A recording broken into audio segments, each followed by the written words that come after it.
Good morning, good afternoon, good evening, depending where you're watching me from. Guys, it don't be. Guys, it don't be. So, as you are looking at this handsome guy, the guy is living in Egypt, right?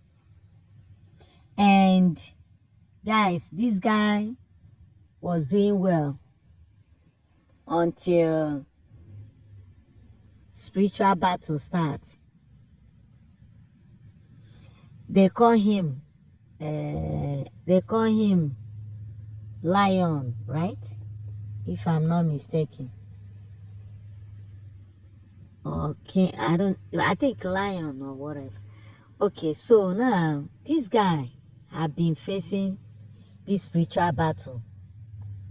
Like I keep telling you guys. Okay, look at it now. He's only by himself inside the room.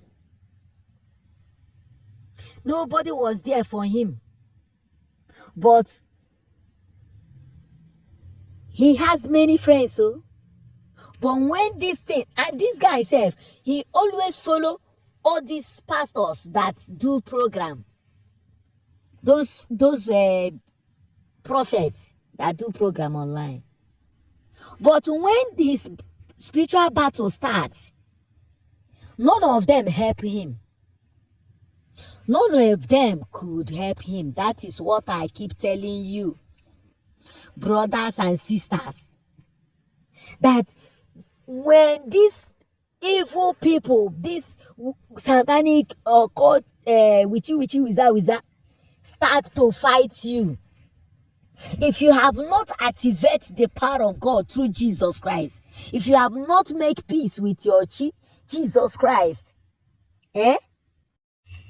Imana your name was sorry. Why? Because even your pastor and your prophet will not even save you at that moment. Because these people will gaslight you in a way that you even your phone, they will even hijack your phone. These people, when they are operating itself, you will think that is God that is punishing you. But you don't know that it's the devil. Because